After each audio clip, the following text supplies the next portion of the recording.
It happens quickly, but not so quickly you can't see it. The train approaches a bridge, an old, massive bridge spanning a river. The moon hangs high in the sky, completely round, a perfect circle of light, gleaming and almost unreal, and its shine, its silver radiance, falls directly on the river below. The moment is brief, perhaps only 5 or 10 seconds, while the train crosses the bridge and you have the best view. But in that short time, you see something beautiful, something you'll never forget. The river below is bright, almost self-luminous from the moonlight. It's not the cold, pale, dead brightness of a street lamp, but something warmer, more changeful, something alive and moving and breathing. The moonlight dances on the water, flickers, trembles, shimmers like 1,000 small candles lit beneath the surface. The waves and ripples and small movements catch the light and throw it in all directions at once. It's as if 1,000 small mirrors were placed on the water's surface, each one an angle, each one reflecting the moonlight in a different direction. You try to capture this image, store it, preserve it as you see it. You know it will be gone in a second, that the train will pass over the bridge and the image will vanish, that the bridge will end and you'll never have this exact angle again. You press your face against the glass, trying to get a better look, trying to come closer. The river seems endless, stretching infinitely in both directions, a silver band flowing through the dark landscape, a band of light and movement. The water beneath the bridge moves, constantly, without stopping. It's not static, not motionless, not still. It flows, it streams, it has movement, it has life, it has inner logic. And this movement constantly creates new light patterns, new flimmering effects, new variations in the silver gleam. A wave here, a wave there, a wave from the left, a wave from the right. Each wave catches the moonlight at a different angle. The shimmer isn't static. It pulses, it breathes, it lives. You imagine how this river looks by day, when the sun shines. Probably brown or gray, probably less impressive, less magical. The water is probably not particularly clear, not particularly pure. It's probably rather murky, rather dark, the water of a normal river. But in moonlight, in this full moonlight, in this pure, clear, silver light, it looks completely different. It looks magical. It looks like something from a dream. It looks like something from a story, something that can't really exist, something from fairy tales, something existing only in romantic poetry. The train's speed means you don't have much time to examine the image, to investigate it, to take it in all its details. The bridge will soon be passed. In 1 second, 2 seconds, 3 seconds at most, the river will disappear behind you, will vanish from your field of vision, will become inaccessible. The image will disappear. It will be only a memory that will soon fade, soon vanish, unless you actively try to preserve it, hold it. You try to remember every detail, store it, prioritize it. The exact quality of the shimmer, how quickly it flickers, how fine the patterns are. The way the waves move, their size, their direction, the color of the moonlight, whether it's truly silver or more white-gray. The contrast between the bright river and the dark landscape around it. It's difficult to capture quick images, remember quick scenes, understand quick movements. Your brain isn't really built to grasp images visible for only a second, but you try anyway, with all your strength, with all your attention. The river beneath the bridge is wide, seems wide, appears wide. It's not a small stream, not a small, insignificant watercourse, not a minor crossing. It's a real river, with force, with volume, with weight, with history. This river has probably flowed for 100 years, winding between the same banks. It will probably flow for another 100 years after you and this train and all your contemporaries are long gone, turned to dust. The moonlight seems to change now as you watch, as you observe intently. That's impossible, of course. Moonlight doesn't change noticeably in seconds, but it seems to change. Probably because the angle changes, because the train's position changes, because the perspective shifts. The brightness seems to increase and decrease, to pulse, to breathe. The shimmer grows faster and slower, more intense and more subtle. The light patterns become clearer and less distinct. It's as though the moonlight itself dances, itself sings, itself communicates with you. You wonder how many people have seen this river in moonlight, this exact river, this exact moon, this exact moment. Probably hundreds, probably thousands if you count all the train passengers over the years, everyone who's crossed this bridge, in trains, in cars, on foot. But probably each of them felt the same feeling of fleetingness, of transience, of wonder, of grandeur. The bridge itself is made of stone, probably gray stone, granite or similar.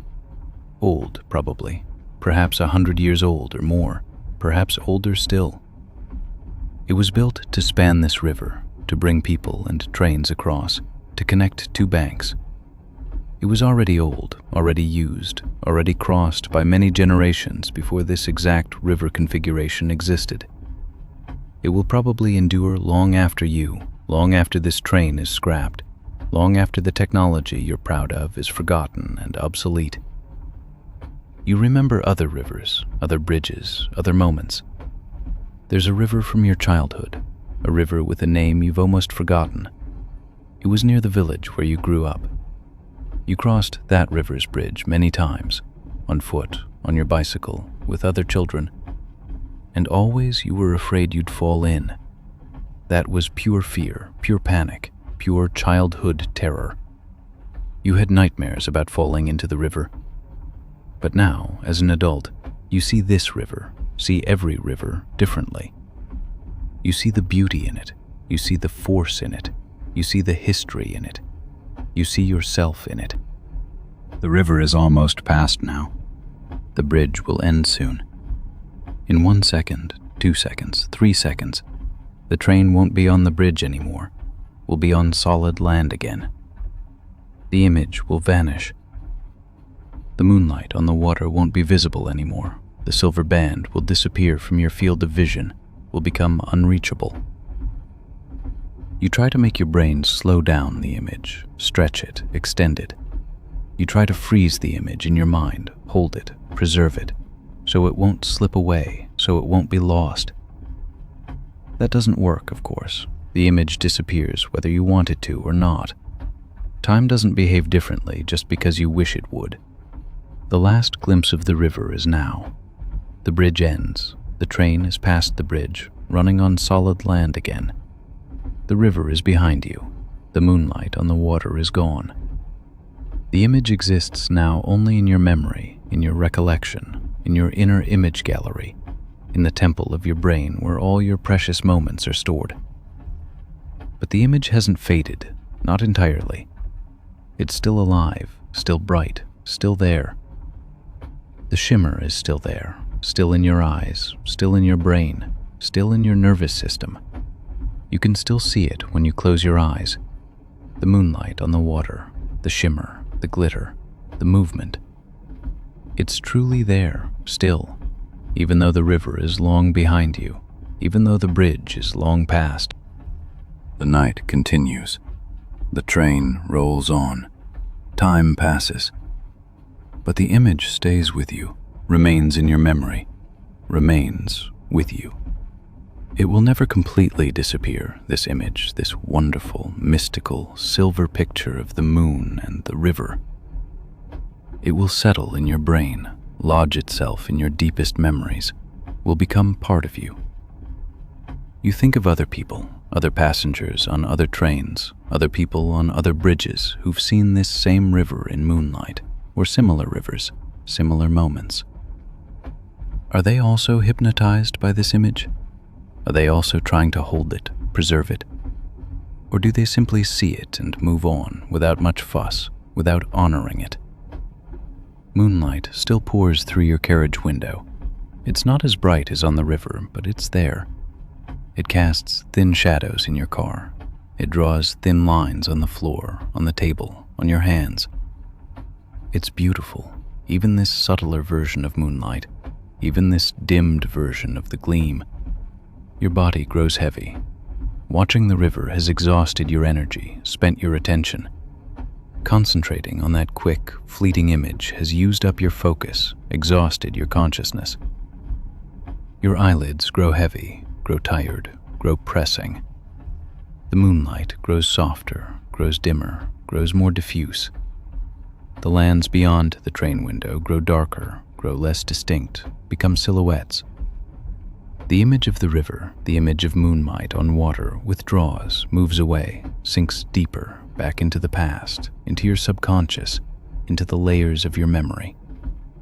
And as this image retreats, as the moonlight grows more diffuse, as the world beyond the window begins to disappear, you drift away, drift off, drift deeper into a sleep in which moons and rivers and bridges all flow together into one beautiful, silver, indistinct dream.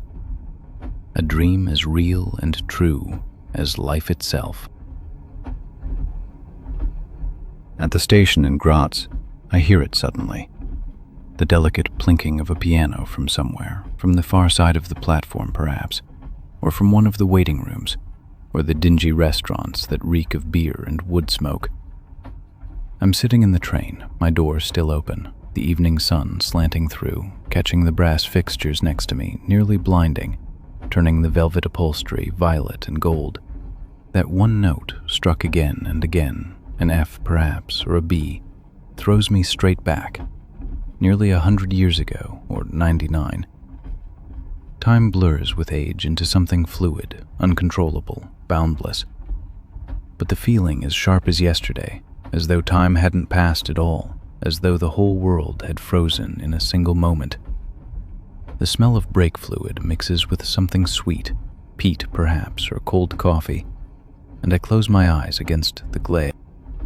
And that brings back Emma, the piano tuner from Vienna, who told me her story as we traveled, back in 1926, the train crawling from Vienna to Graz at a pace that actually let people have a proper conversation. She'd come into my compartment because an old gentleman had been smoking in it before, cigar smoke, thick and blue. And I must have looked approachable because she asked politely if she might sit. Her hands struck you immediately, thin, bony, but with the muscle development in her forearms you'd normally see in seamstresses or carpenters. She carried a worn leather travel bag, creased at the corners, and she told me later it held her specialized tuning hammers, her steel springs, her ebony rods. She was headed to an estate somewhere between Graz and Maribor to attend to a Steinway the master of the house had left untouched since his wife passed. The sound of mourning, she called it. She had pale eyes and spoke German like someone who'd lived in many houses but never quite arrived in any of them. As we rolled along, the wheels drumming in that steady, almost soothing rhythm, slowing when we climbed through the mountain passes, she told me about her work. She didn't just tune pianos. She listened to them, the way a good doctor listens to his patient. You could tell from how the A felt when you struck it whether a house had a damp cellar or whether it was so dry the wood had drawn taut as a wire. Some pianos spoke to her like elderly people too long shut in bedrooms. Others sounded impatient, like children, loud, demanding, without patience. The whole art, she said, gesturing with those long fingers, lay in one thing. You couldn't trust the piano. You had to mistrust it, always questioning whether it told you the truth. Even a fine Steinway could drift a whole quarter tone out of tune over 6 months if it lived in a poorly insulated house, if the wind came from the north, if people heated badly with too many bodies in the rooms. She herself could read a room's temperature with her eyes shut, just from how a middle C felt beneath her finger. She was like a fortune teller, but with hammers and physics instead of cards. She read family histories in the way their pianos had drifted out of tune. Sometime in the afternoon, as the train had slowed further and we passed through wild forests and blue lakes, I asked her why she did this work. Surely, I thought, she might have done other things, might have emigrated to America or never left Vienna. She laughed quietly, almost tenderly, and gazed out the window at the passing landscape for a long time. Then she said that most people saw a piano as nothing but a large, mahogany-colored piece of furniture, a decoration, proof of social status. But she saw something else. She saw a soul.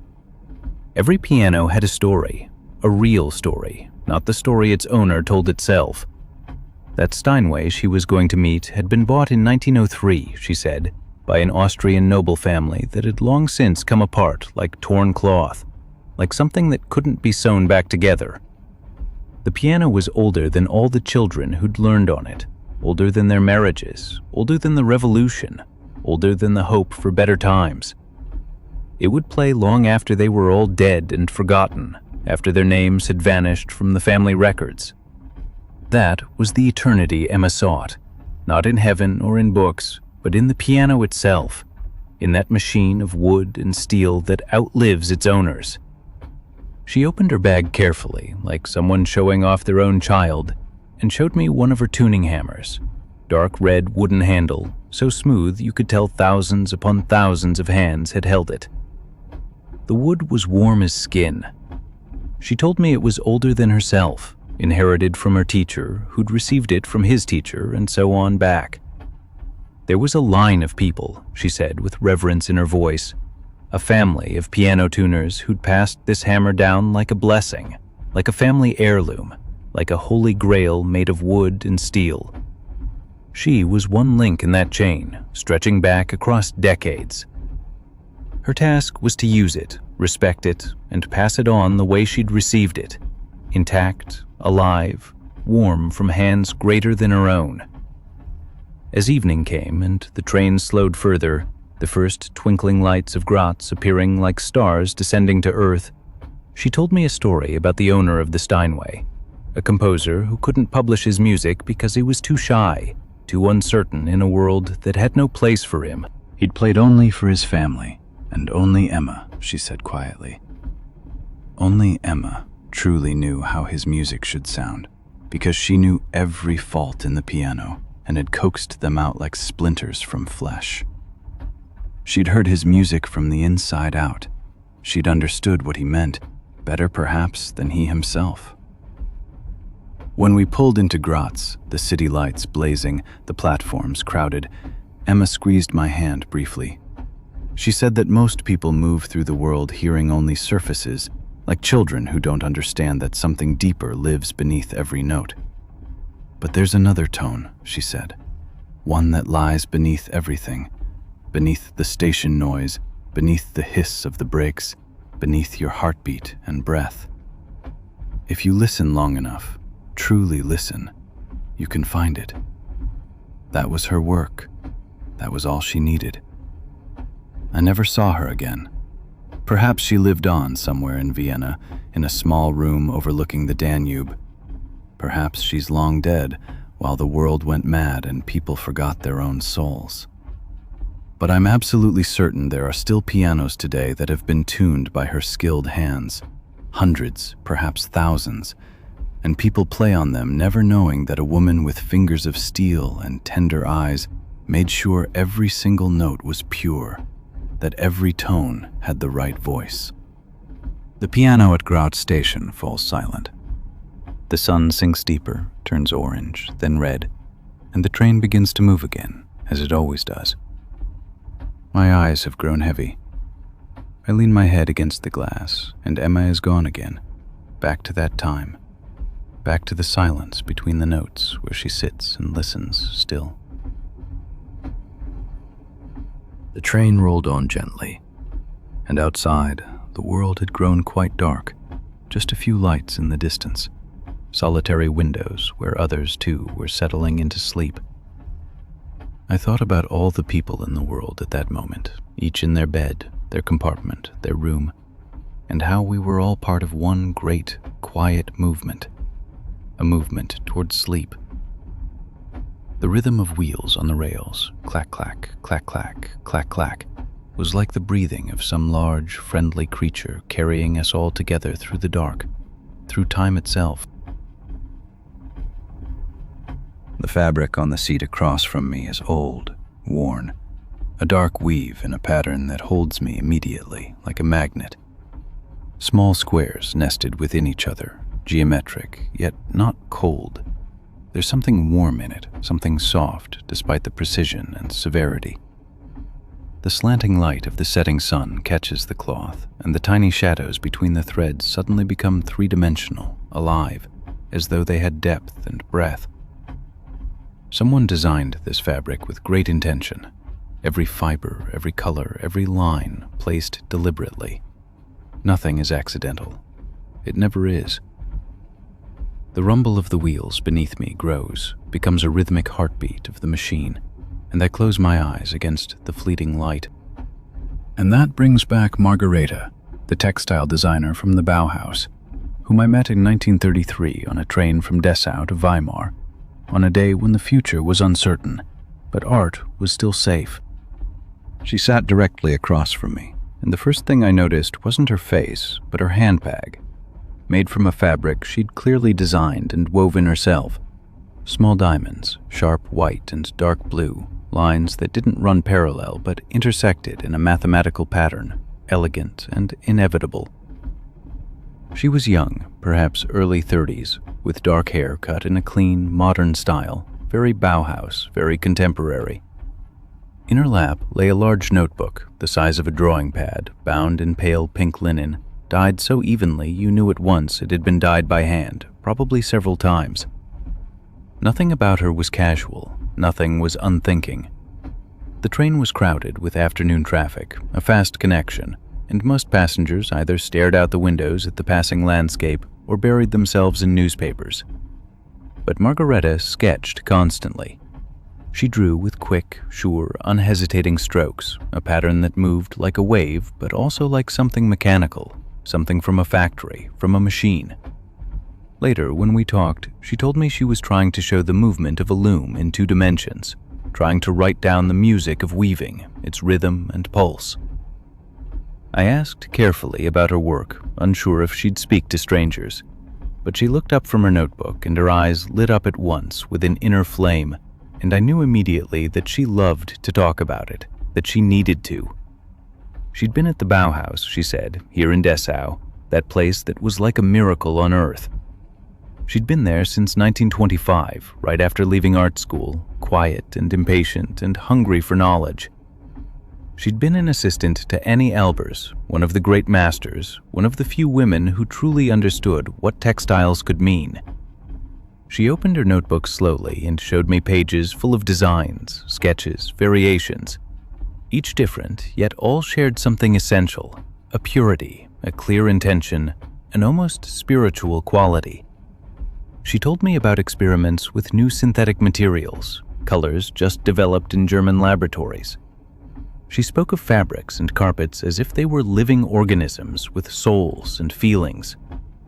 She said quietly, with something like reverence, that weaving was a language, a real language like German or English, that colors and patterns were like words, that you could tell an entire story, a whole novel, in a single centimeter of cloth if you only knew how to look and listen. The loom, she said, was like a desk, but for hands instead of a pen. You write in threads instead of ink. The sun sank deeper, and the train grew noticeably quieter, emptier. Most other passengers had left at their stations, and now it was just the 2 of us, practically alone in our compartment, Margareta and I, and the rumble of wheels on rails. She grew quieter, more thoughtful, her gaze fixed on something only she could see. She said difficult times might come, that the Bauhaus faced great pressure, that the new rulers in Germany had little understanding or patience for modernity and experiment. She spoke of that uncertainty like something one couldn't ignore. But she also said that it was important to do the work anyway, to make art regardless of what happened, what was shouted in the streets, who held power. She showed me a special piece, a masterwork she'd just completed over the past months, a wall hanging of fine silk and sheep's wool in gray and white and a pale, mysterious yellow. The pattern was abstract, one might say, but if you stared long enough, you could almost see figures in it, almost see people in motion, almost dancers. She said it spoke of transition, of change, of that feeling that the world was changing and you didn't know where the journey would lead, what the future would bring. But in the moment you laid a thread in the loom, you had absolute control. You had order. You had meaning. You could make something beautiful from threads, something that endured. Another time, she told me about a great project she'd done with Annie Albers, a conceptual experiment with color, trying to discover how far human perception could stretch and test, how many variations the eye could truly distinguish. They'd arranged 100 different shades of blue, from the deepest, almost black blue, to blue that was nearly white, and people viewing that sequence couldn't believe there were so many differences, so many variations. As Margaret put it, it was as though you opened your eyes to a new world for the first time. You see color everywhere, every day, she said, but you don't really see it. You don't notice the depth and fullness. The Bauhaus taught people to see. As we neared Weimar, its lights already visible in the dark distance like small stars on the horizon, she tore a small sample from her pad and pressed it into my hand, just a few centimeters of fine cloth, a trial piece left over from weaving, far too small to ever be used, yet far too beautiful to simply discard. She pressed it into my open palm like a secret, like something sacred. She said, with a kind of sadness in her quiet voice, that I should keep it forever as a memory of this day, this journey, this time. She couldn't guarantee she'd be able to continue weaving carpets and fabrics, that the Bauhaus would continue to exist. The times were uncertain and unpredictable, growing increasingly dark and threatening. But if I had this small piece, this sample of her work, then I could always, for the rest of my life, remember that there were people who made beautiful, meaningful things, that there were people who transformed chaos into order and meaning, that there were people who hoped and worked and wove beautiful carpets, even when no one was watching. I still have that small piece. It's faded now, the colors not as intense as they were, the red turned to orange, the blue to gray. But I can still see the precision in it, the intention, the love. I can still feel Margaret's hands in it, thread by thread, row by row. The pattern on the seat across from me slowly fades into darkness, becomes shadow and suggestion. The train still runs, fast and quiet, but everything beyond the windows has turned black, impenetrable. My breathing grows slower, heavier, more peaceful. I lean back against the old upholstery and think of Margaret, of Annie Albers, of all those clever, talented hands making beautiful things in difficult, pressured times. The small textile piece in my room at home reminds me that it's always still possible, that it always was. And so we traveled on, the train and I, and the few other passengers who sat with me in the compartment or in nearby ones, each in their own small corner of the world, each on their own journey towards sleep. The warmth of the carriage, the quiet crackle of the heating, the clicking of the wheels on the rails, all of it became one shared song, a song without words, a song that carries you and calms you and says, "You can let go now, you can rest now. The train continues for you, time continues for you. The world sorts itself while you sleep." An old radio sits on the small, faded table of the buffet car, somehow improbable and out of place in this modern age of smartphones and internet. The sound is weak, distorted, almost static and hiss, almost a whisper from an entirely different world. But beneath it, deep beneath, I hear a voice, a woman's voice, calm and precise and perfectly formed, announcing something. A program, the time, a piece of music. Her pronunciation is flawless, her intonation ideal, and at once I'm thrown back. 79 years ago, or no, 88, 55, the decades blur in an old man's memory. But this voice, this one I'd know in sleep. The train rolls quietly along these new, well-maintained rails, the wheels barely making a sound, just a faint hum. I close my eyes and hear only the radio, only this voice. And that takes me back, throws me, really, to Gertrude, whom I met in 1941 on a train from Leipzig to Dresden, in a wartime winter that was so still and surreal, you could almost believe there was no war at all. She wasn't easy to notice, not immediately. A woman in her mid-40s with nothing particularly striking about her. No jewelry, no fashion, nothing to set her apart from the crowd. Except her eyes. They were large and awake and sad. And her voice. She sat quietly in the compartment's corner, reading a thick book about culture and history and German literature, speaking to no one, looking at no one. But when the conductor passed and spoke to her, asking politely if everything was well with her ticket, she answered, and in that moment, I knew exactly who she was. That voice. I'd heard it hundreds of times. Evenings when I switched on the wireless, when the lamp burned and my home was quiet. That voice had become like a friend, like a queen, like something sacred and untouchable. I asked her later, very carefully, because one had to be careful in that winter of 1941, if she was really the radio announcer heard all across the country. She nodded, neither proud nor modest, just confirming, and went back to her reading. Yes, she said, it's true. She was Gertrude Gletz, the announcer for Radio Leipzig, who read the news in the evenings and introduced programs with her unmistakable voice. That had been her life from 1930 onwards, from when she was 20 until now, while everything was changing, while the world was going mad and normalcy was fading. She told me very quietly, so no one else could hear, only I, what it meant to have a voice, a public voice that millions heard every night in their homes while preparing for sleep. It was a responsibility, a burden, a weight, but also a privilege she couldn't question. She wasn't merely a woman reading words given to her. She was a kind of confidant, an invisible friend.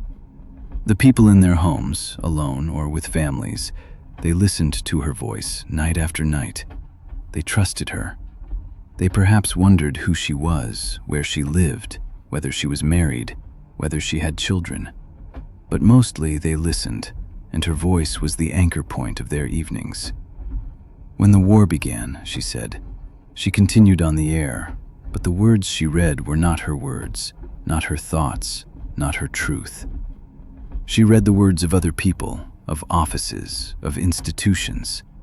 Sometimes the words were lies, sometimes they were simply what she'd been ordered to say, with no room for doubt or question. She couldn't refuse. Her voice was no longer her own, not really her property anymore. It belonged to the state, to the radio, to the machinery of the state, to history. That was the strange, the most qualifying thing about her situation, she said. Her voice was louder and more reachable and more powerful than ever, reached more people, had greater significance, but it was less her than ever. She was a machine with a human voice. She showed me a small black and white photograph of herself from better times, from 1930, when she'd just started at the radio station. She was younger in the photo, radiant, a young woman with large, expressive eyes and a genuine, happy smile. She said quietly that this woman in the photograph was a different woman, that she'd undergone a deep transformation. Not bodily, her body was the same, but somehow inwardly, in the deeper layers of her soul, something you couldn't see but could feel everywhere. The train slowed. We passed through a snowy valley with vanishing villages and empty fields, and it was now late afternoon, the light gray and diffuse and sad. She told me about the daily work in the studio, the large, impressive copper and glass microphones that looked like works of art, the absolute silence she needed before her announcements to completely control her voice, to be perfect in every way. She said it was very important to be flawless, that poor pronunciation or stammering or uncertainty was unacceptable, not for a radio voice going out to the whole country. She had to be perfect always, impeccable, as though she were a machine rather than a living woman with feelings and faults. She trained her voice every day, her diction, her intonation, her pauses, the rhythms of her speech. She was a work of art, a true masterpiece of language and feeling, but a work of art that couldn't be proud of its own beauty, that couldn't praise itself in these times. Near the end of our journey, she asked me if I still listened to the radio, if I still heard her voice in the darkness of evenings. I said, yes. I listen to you almost every night. You're like a friend to me. And she smiled very quietly and very sadly and said that was good, that it was important, that it still mattered that someone really listened, that someone knew and recognized that behind this perfect voice was a real person with real feelings and real doubts, trying to stay human despite everything, despite the world, despite the times, despite the machinery. As evening came and we saw the lights of Dresden in the far darkness, the city still whole, still beautiful and undamaged before it would be destroyed, though we didn't know that then, though no one suspected it. She gave me her address on a small piece of paper, carefully written in her perfect handwriting. She said if I were ever in Leipzig, perhaps after the war, I could visit her. She would receive me as a friend. She also gave me a signed photograph of herself standing beside the great microphone of Radio Leipzig, smiling at the camera from a better time. On the back, in fine ink, she wrote, "For my faithful listener, with thanks for your patience and understanding." I never went to Leipzig. Time passed, the war grew worse still, and in the end there was no Leipzig left, not as I'd known it. No Radio Leipzig, no broadcasting station, no address where I could have gone. I don't know what became of Gertrude. She might have survived. She might have died during the bombing. She might have lived somewhere else, taken another voice, another identity. She might have died while reading an announcement, trying to keep her voice pure in a world that soiled everything. The radio in the buffet car falls silent now. The reception is gone. The signal is lost. Outside it grows dark quickly, as it does in late autumn, like time running away. My eyes grow heavy. I still hear her voice sometimes, in my dreams, in quiet moments. She says, "Good evening, here is Radio Leipzig bringing you the news." And I answer her in the dream, but only there, only in that other world. In reality, I cannot reach her. She's somewhere in another time, another life, still speaking into the void, still hoping someone listens. The train passed through a tunnel, and for a brief moment, it was completely dark outside. Just the rumble, just the echo of wheels against the tunnel walls. Clack, clack, clack, clack. And then we were out again, and the night took us back, like a mother receiving her child after a brief outing. I thought how beautiful that is. Tunnels and night, and tunnels again, and night again, and on, and eventually you don't notice anymore what's outside and what's inside, because it all flows together, because it all becomes one, because sleep is so close now that you can almost smell it. The smell hits me suddenly, as I lean my head against the window and gaze out. It's that particular characteristic scent of starched bed linen, of freshly pressed linen dried in the air. A smell from another time, from an era when things were still made with great care, when people still had precious time for small, fine details. The aroma is so specific, so precise. Starch mixed with heat and dry air and something delicate, almost invisible, like lavender or chamomile. My eyes grow damp, and I see neither the station nor the landscape anymore. I breathe deeply in, and the whole world before me disappears. And that brings me back to Katharina, whom I met in 1929 on a train from Bad Gastein to Salzburg, a young woman with red hands, traveling home to visit her mother. She wore a simple dark dress, neat but not elegant, worn like a uniform, without any pride, without any sort of affectation or pretense. On her lap lay a package, carefully wrapped in rough brown paper and string, probably a gift for her mother, perhaps a scarf or a length of cloth. She gazed out at the mountains, and her hands struck you at once, raw and red with deep cracks around the knuckles. Working hands. The sort of hands that had to wash much, clean much, endure much hot water. I asked her carefully as the train rattled slowly out of Bad Gastein toward the valleys between the mountains, whether perhaps she'd worked in one of the hotels there. She nodded, not really looking at me, and said very quietly and modestly that yes, she had. She'd been at the Grand Hotel. She had been for 4 years now. She was 25, she said, but her eyes were older, much older, as though her soul had lived far more than her body. She told me about her work at the Grand Hotel, the many rooms she had to clean and scrub every day, changing the linens, bed after bed, floor after floor. She described the work like someone who knew it intimately, with a kind of matter-of-factness. The correct way to fold the sheets so they wouldn't wrinkle, the right temperature for starching, not too hot, not too cold, the proper way to stretch the corners of the bed so it looked like a work of art. She spoke of how important it was that everything be perfect, that there were no compromises. The guests, rich, spoiled, sometimes thoughtless toward the workers, wouldn't see directly what she did, but they would feel it. They would sense the quality of her work in their bones, in the way the bed felt beneath their bodies, in the cleanliness, the freshness, the order. She showed me her hands with a kind of quiet sadness and said that this was the price she paid, every day, year after year. The work was hard and exhausting. The water was very hot, almost too hot to bear, sometimes so hot it hurt. The chemicals used for washing and bleaching were very strong and harsh and painful on sensitive skin. But there was a deep kind of beauty in it, she said, with something like philosophy in her voice.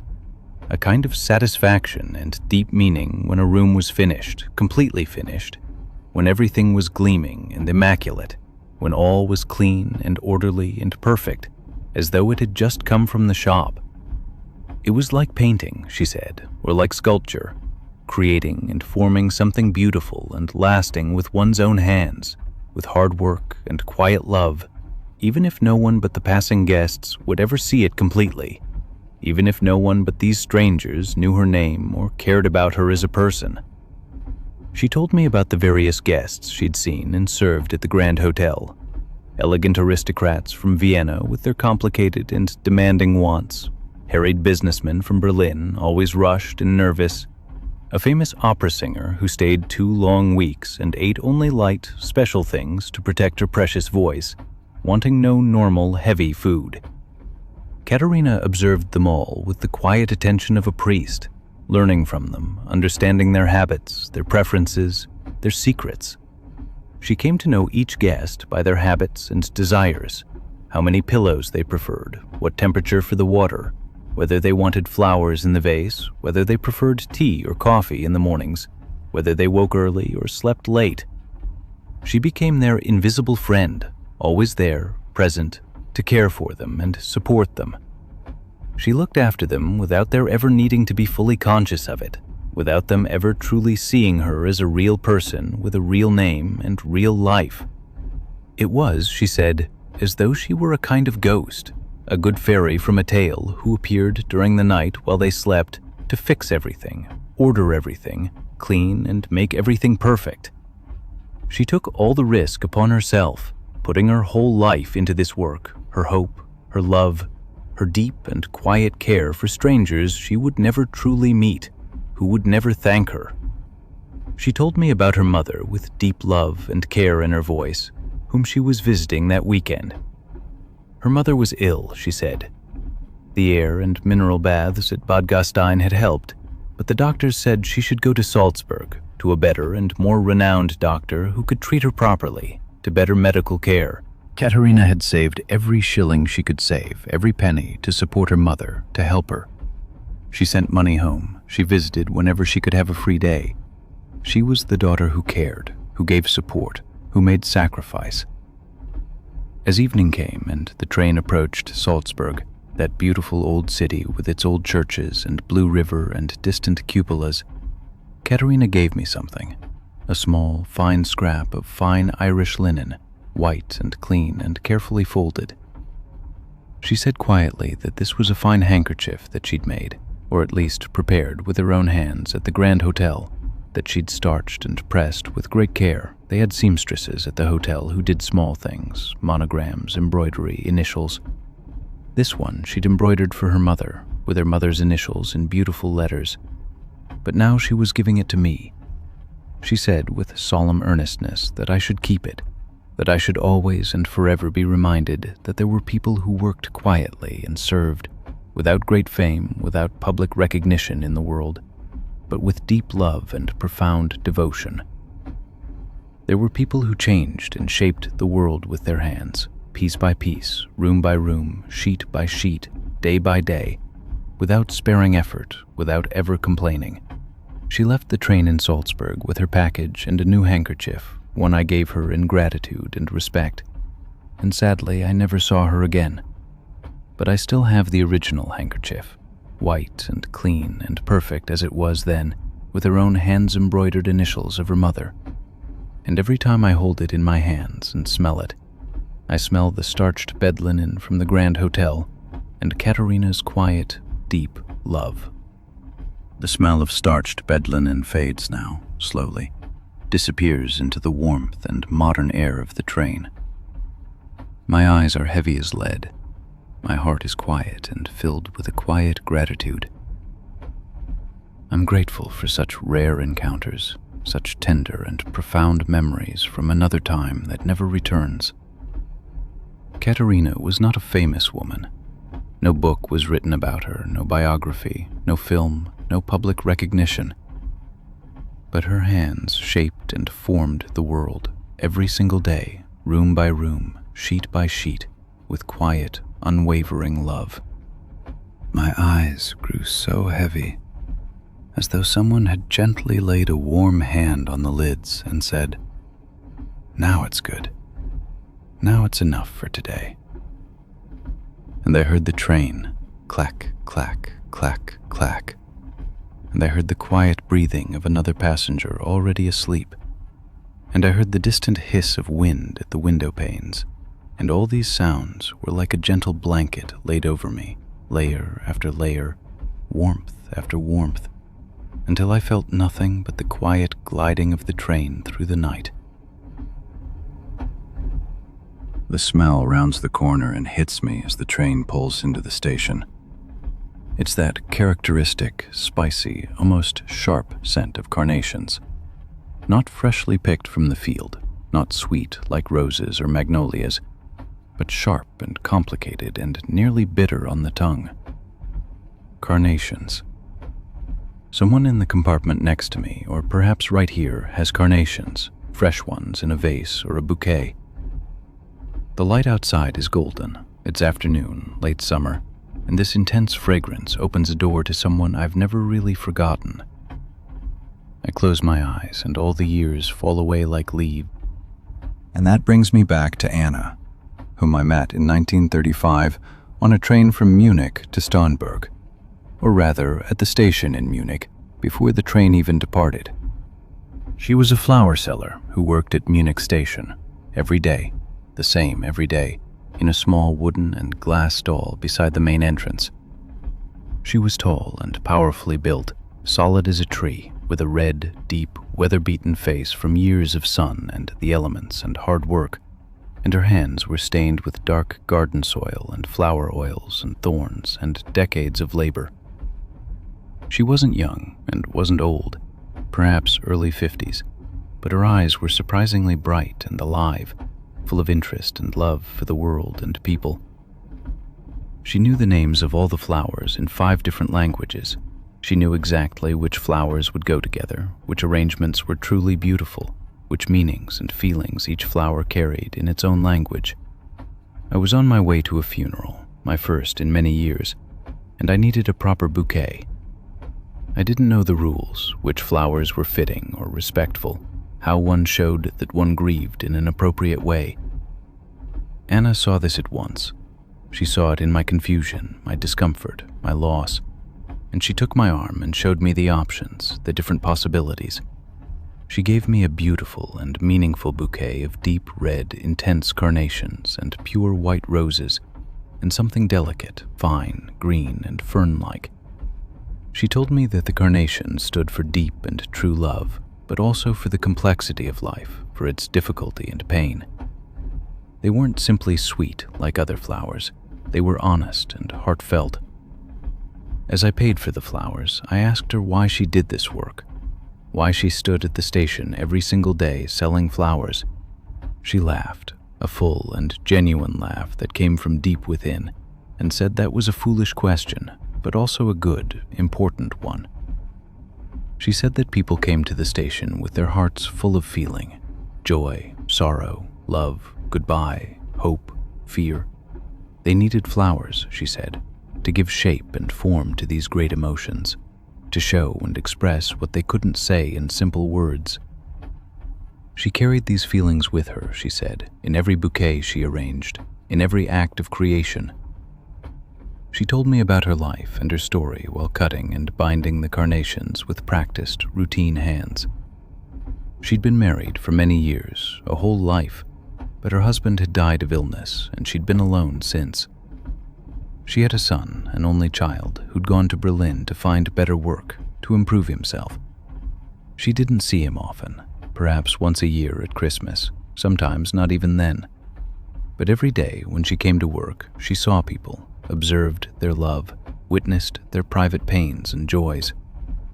She was a kind of priestess, she said with conviction, of flowers, a mediator and an interpreter between people and their deepest feelings. She showed me all the different flowers in her little stall, a wonderful and diverse collection of treasures and colors and shapes. There were large, opulent dahlias in bright orange and deep, dark red, chrysanthemums in radiant, bold yellow, roses in countless colors, intense red, pure white, delicate pink, a rare and soft cream, ranunculus that looked like small, perfectly formed works of art from fine ruffles and layers and detail work. And everywhere, carnations, in deep, dark red, in delicate and tender pink, in pure, radiant white, in crimson. She said carnations were her personal, absolute favorites, that they lasted forever, remained beautifully for so long, that they didn't die and wilt and fade as quickly as other, more delicate and tender flowers. They were like her, she said with a smile. Not young, not elegant in conventional ways, but tough and long-lived and profoundly meaningful. She wrapped my bouquet carefully and artistically in brown paper with perfect, skillful hands, showing clear signs she'd done this thousands of times, millions of times, endlessly. But each time, she said with thoughtful emphasis, it was a little new to her, each time a small, quiet ceremony, a small spiritual and meaningful action. She gave me a few extra carnations too, completely free, as a gift. She said I could put them in my room later to remember the day by, the funeral, the pain, but also that life went on, that there was beauty even in the most difficult and saddest times. Late that afternoon, before I took the train to Starnberg, I came back to her little, loving stall. She was closing the flowers for the day, gathering the unsold pieces and carefully placing them in the large bucket of water, where they'd probably go out again tomorrow morning to live another day or two in their full beauty. I asked her openly and directly if she ever grew tired of this work, if she ever wished and dreamed she did something else, something simpler, less meaningful. She said no, not at all, never. This work, she said with conviction, this perfectly normal, everyday work, gave her life its deepest meaning and depth and significance. Every day she met people in their most important, intimate, private moments. Every day she actively helped them understand their feelings, love the people they loved, grieve with dignity, rejoice truly, celebrate life. That was enough for her. That was everything she needed in her life. She gave me her address on a carefully written piece of paper and said if I were ever in Munich, I could visit her, could come by and see her and talk with her. She wanted to show me much more, wanted me to see all her flowers, not just those for sale, but also the private, precious, secret flowers she cultivated and grew herself in her small private garden at home. I still have that address somewhere in my old things in my room. I never came, never went. Time passed quickly, the world changed fundamentally. The war came and Munich was no longer Munich. Everything changed forever. The stall was probably gone. Anna was probably gone too. The smell of carnations slowly fades, dissolves into the air of the train. The train begins to move again with a shudder. It grows darker outside. Dusk comes quickly and early in this season, as it always does in autumn. I'm old now, much older, so very much older. Older than Anna was when I met her at that station in Munich. But I can still see her so clearly, so vividly, standing in her little loving stall, cutting and arranging flowers with her stained hands, making beautiful artistic arrangements from simple, wild, open things. She was an artist, even if she wouldn't see herself that way, even if she thought she was just a simple flower seller. She was a true artist of feeling and emotion, an artist of beauty, of love, of life, a priestess of life in all its wild fullness. My eyes grew so heavy, as though someone had gently laid a warm hand on the lids and said, "Now it's good. Now it's enough for today." And I heard the train, clack, clack, clack, clack. And I heard the quiet breathing of another passenger already asleep. And I heard the distant hiss of wind at the window panes. And all these sounds were like a gentle blanket laid over me, layer after layer, warmth after warmth, until I felt nothing but the quiet gliding of the train through the night. The rain has stopped.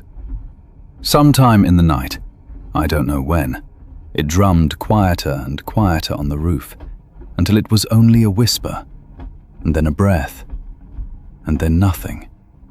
And now it's silent. As silent as it can only be when the rain stops, and the world is still wet and gleams and waits and breathes. My compartment is warm. The heating still hums quietly and reliably, and the air smells of tea and sleep, and the particular warmth that comes when a person has been in one place a long time. My blanket lies over my knees, my hands rest on my stomach, and the rattle of the wheels has grown so quiet it's part of my breathing. Ta-dum, ta-dum, in, out, in, out.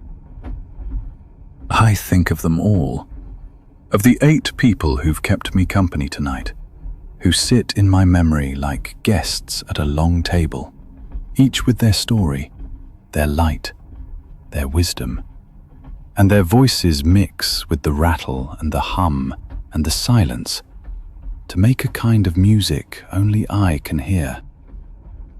The restorer, with her color traces on her fingertips and her patient gaze.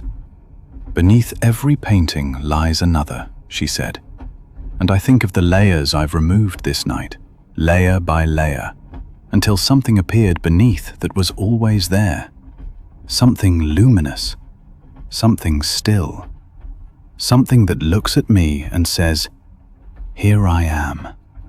I've been here all along." The rope maker, with his hemp hands and his firm gaze. "Any single thread breaks," he said, "but together we're rope." And I feel the threads of this night weaving together, story by story, memory by memory, breath by breath, into something that holds, that carries, that brings me through the darkness. The bird watcher, with her binoculars and her alert ears.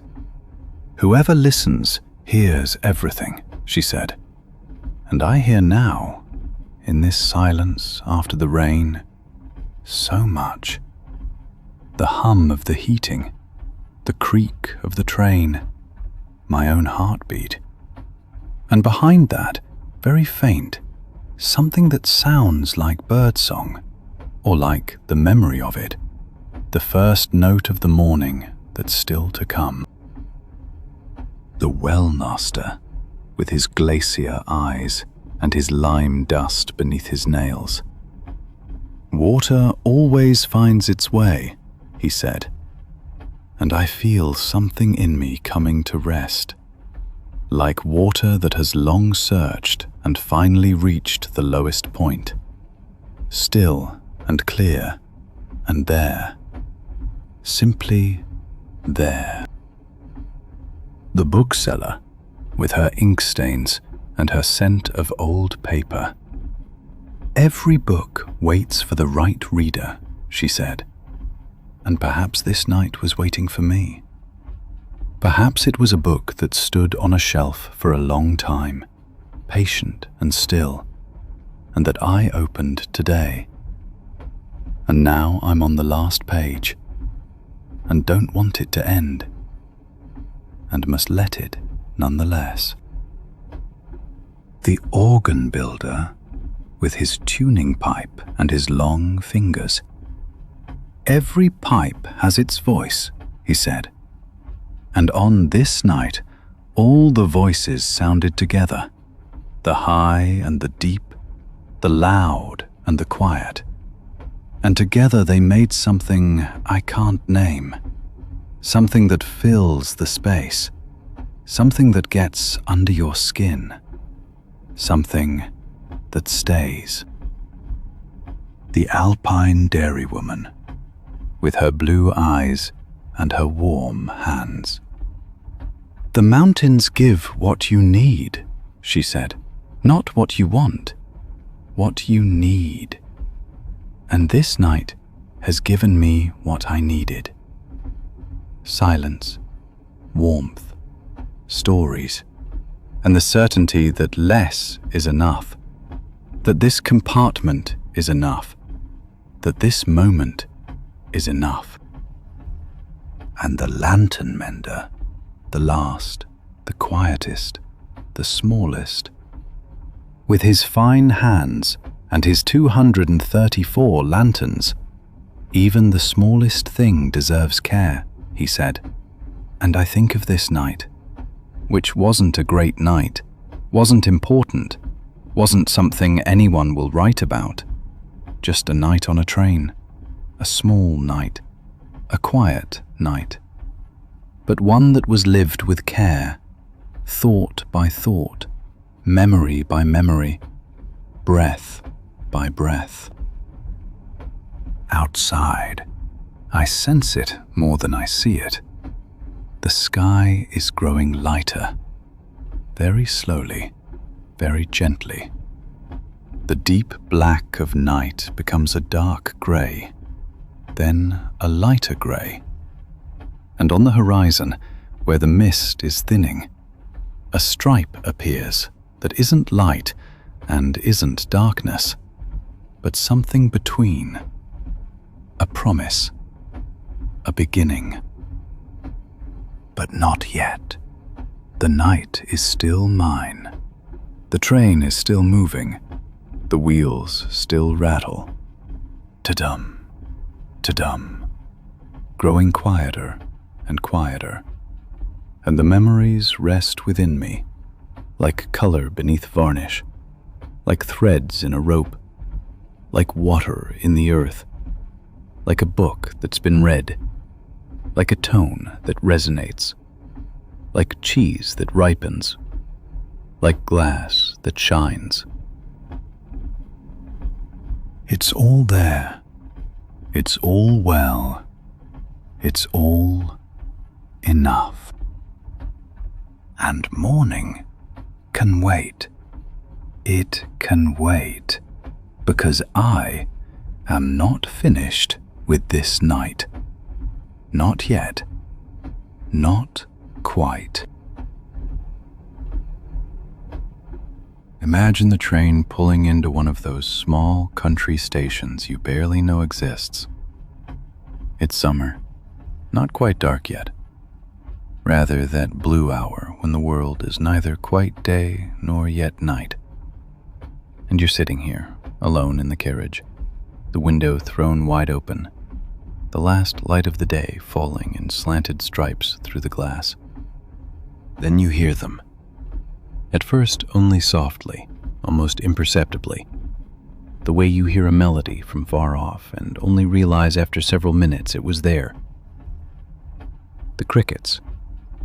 They chirp through the open window, a rhythmic, delicate chirping that fills the whole silence of the carriage and transforms it. It's not loud, mind you, but it's there, everywhere around you, everywhere and nowhere at once. The individual sounds blur into a kind of sound cloud, warm and humming, like the drone of great insect swarms in the dark. The first thing you notice is the quality of the sound itself. It's not harsh or aggressive the way some insect sounds are. It's velvety almost, fine-fibered, like rubbing rust on old metal with a soft cloth. But it's also lively, vibrating, full of energy and intent. The crickets aren't chirping randomly. They have a reason, a purpose. You hear that clearly in the sound. You wonder exactly where they are. Out in the meadows, probably. Perhaps in the shrubs right next to the track. Or under the planks of the platform where it's cool and damp. You lean a bit out the window and try to figure out which side the chirping comes from, but it's impossible. It seems to come from everywhere and nowhere at once. That's the strange thing about cricket song, isn't it? It has no real source, or rather, the source is everywhere at the same time. It's like a place, a space made of sound. The chirping becomes clearer the more you listen. It's like opening your eyes and suddenly seeing that the whole world is filled with fine details you'd overlooked. Now you hear individual sounds rising from this great concert. Hear a little cricket chirping short and sharp, so quickly it sounds almost like a single syllable. There another, holding a long note, a continuous tone that sounds almost like a violin, but more delicate, more ephemeral. The spaces between the sounds are irregular, but somehow rhythmic, like a heartbeat freshly awoken. You begin distinguishing different voices. There must be at least 3 different kinds of chirping here. The fast, staccato-like ones probably come from smaller creatures. The longer, sung notes might come from larger animals. And then there are those middle tones, those trill-like sounds that seem somehow older, more experienced. Your brain automatically tries to find a pattern, and after a while it actually begins sounding like a kind of music in your ears. Ancient music, primitive and yet wonderfully complex in its simplicity. The air circulation in the carriage changes. Before it had been still, a bit stuffy. Now warm air flows in, mixed with the scents of evening. You can smell grass, damp grass, but also something of earth, something organic preparing itself for night. There are other notes too, subtle, something floral perhaps from wildflowers in the meadow, and beneath that something metallic, something from the station itself, the warm iron smell of the rails. You remember your childhood. You must have been 10 years old, and your grandfather took you into the garden behind his house. It was also a summer evening like this one, and he said to you, "Listen, those are the crickets singing for the night." And you thought then, how wonderful, all of nature singing a lullaby. There were fewer crickets there perhaps, or maybe you were simply younger and heard more loudly, but the impression was the same. Since then, you can't hear these sounds without remembering that moment, his quiet hand on your shoulder, how alive and yet completely calm he was in that instant. The chirping intensifies now, as though the crickets notice it's growing darker. The darker it gets, the livelier they become. It's as if they're excited, warmed by the day's last heat, and now, in this twilight, where the likelihood grows that females might hear them, they can unleash their full strength. The chirping grows louder, denser, multiple. Not just 2 or 3 different crickets, but dozens, perhaps hundreds. It's like a great breathing organism, this concert of evening crickets. You lay your head against the window frame and simply let yourself sink into this flow of sound. The individual sounds blur together now, forming waves of noise that roll over you. Some waves are tightly packed, quick in succession. Others move slower, giving your ear time to breathe. It's like a language you don't understand, but whose meaning you grasp instinctively. We are here. We are alive. The night is coming. The air streaming through the window is still warm, but it's a different warmth than midday heat. It's softer, gentler, almost like the warmth of a blanket slowly laid over you. The smell, too, has changed. No longer the sharp, dusty smell of hot meadows from noon, but something damp, lush, as though the grass is beginning to prepare for night and everything softens a little. The asphalt and stones of the platform slowly release their heat, and in that cooling, a wholly new garden of scents emerges. You lean back in your seat and close your eyes. With eyes closed, the sounds become even clearer, even more differentiated. The chirping fills your entire head. It's soothing, this sound. It has no haste, no impatience. It's simply there, chirping and chirping and chirping, like the heartbeat of nature itself.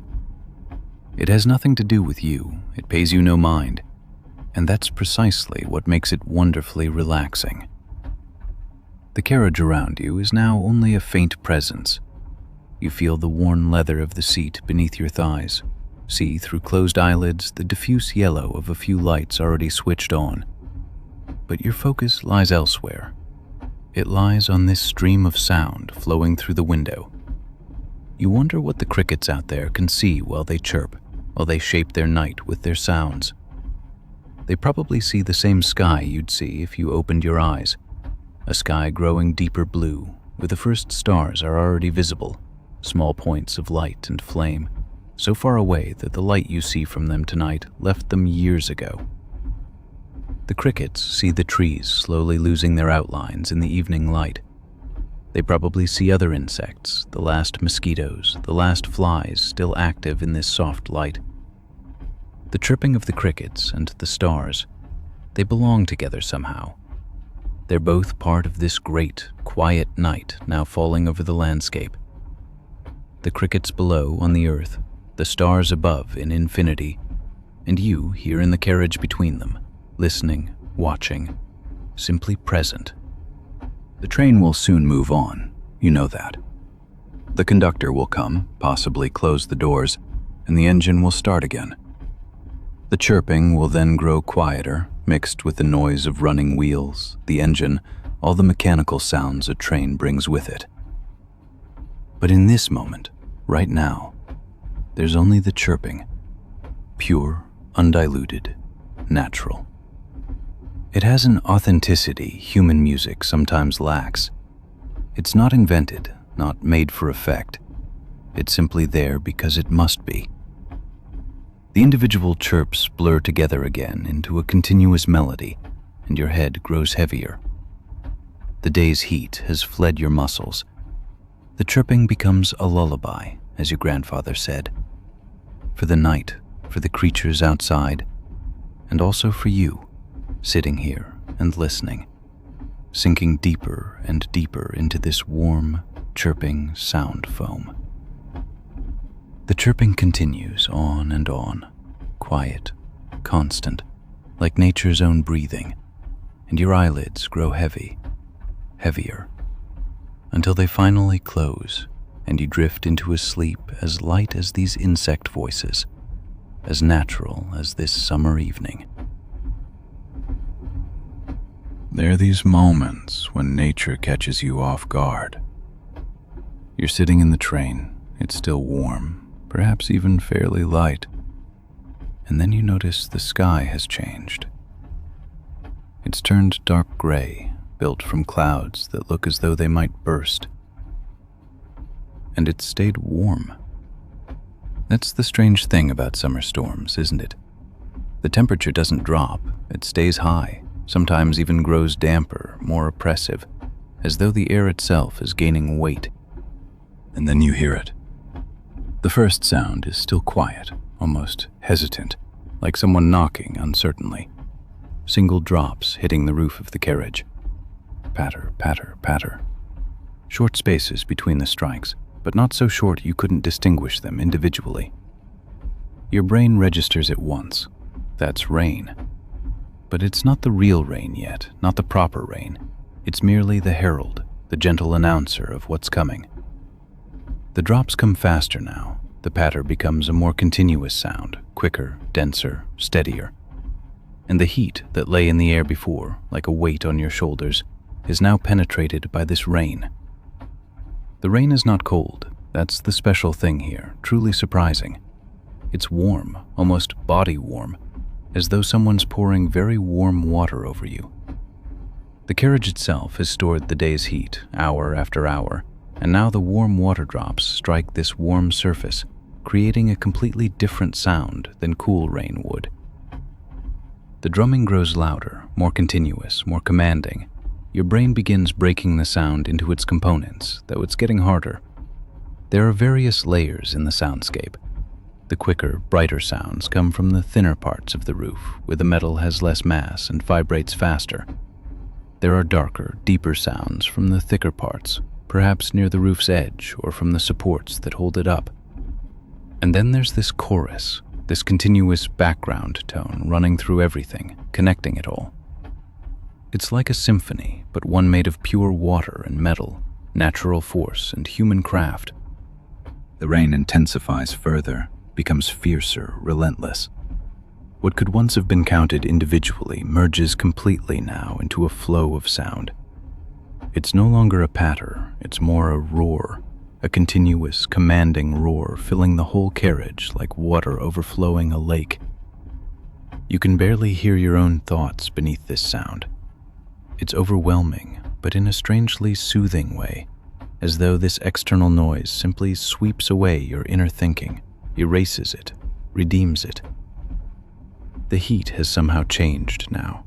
The rain has altered the air, fundamentally changed it. It's not truly cooler, but it's damper, denser, heavier.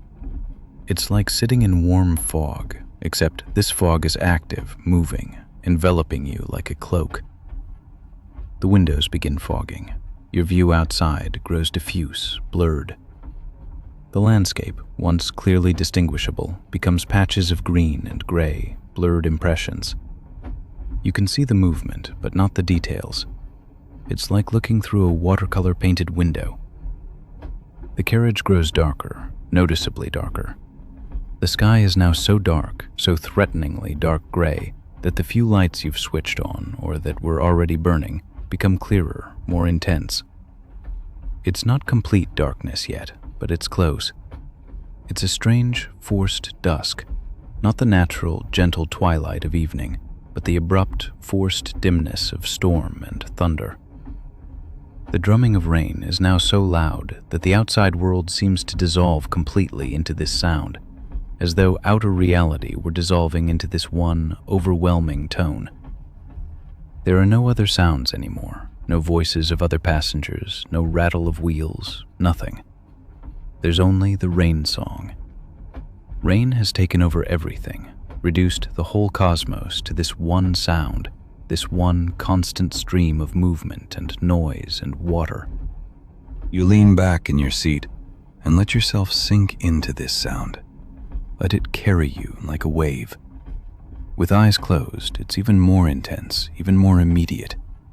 The drumming seems to come from everywhere, from above especially, but somehow also from all sides. The carriage is like a great, soft instrument the rain is playing. Every surface, every part of the roof, every wall becomes a resonance chamber. The rain plays variations. You notice the intensity isn't constant. There are moments when the drumming quickens, becomes wilder, as though wind is driving the rain. And then there are moments when it quiets a bit, when the drops fall almost leisurely, as though the rain is catching its breath. You remember other rains from your life. There's one particular rain from your past, one that impressed you greatly, a rain experience burned into your memory.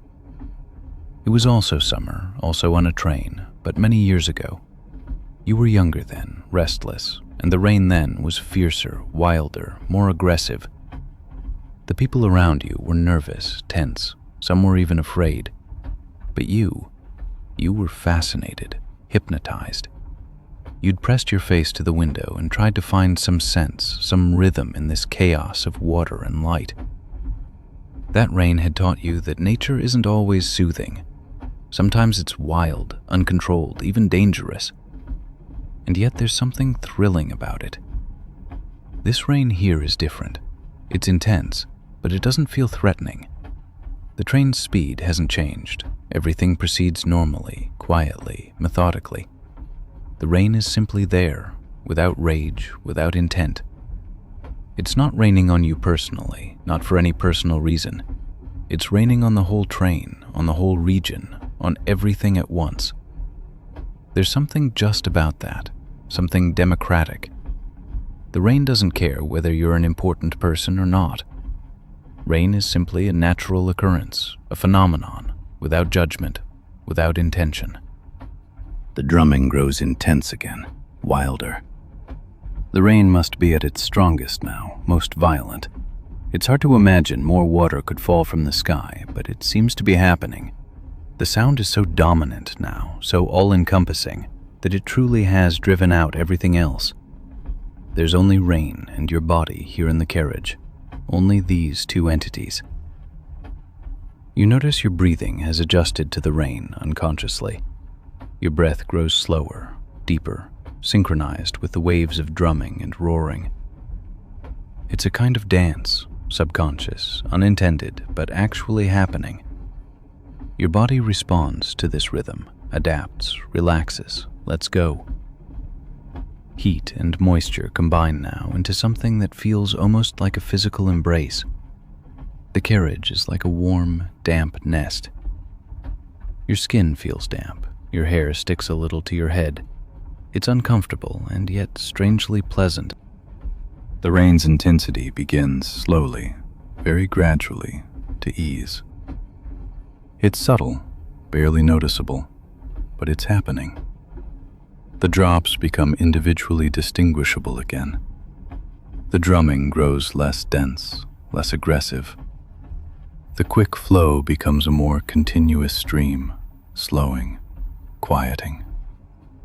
The masses of water that before cascaded impetuously onto the roof now settle, becoming more thoughtful. The heat begins to become subtle again. The water has probably grown cooler now, less warm. The air in the carriage grows a bit cooler too, a bit clearer. It's as though the storm is easing and the normal summer world is becoming visible again, slowly, centimeter by centimeter. The roar becomes a splashing sound, becomes something that could almost sing.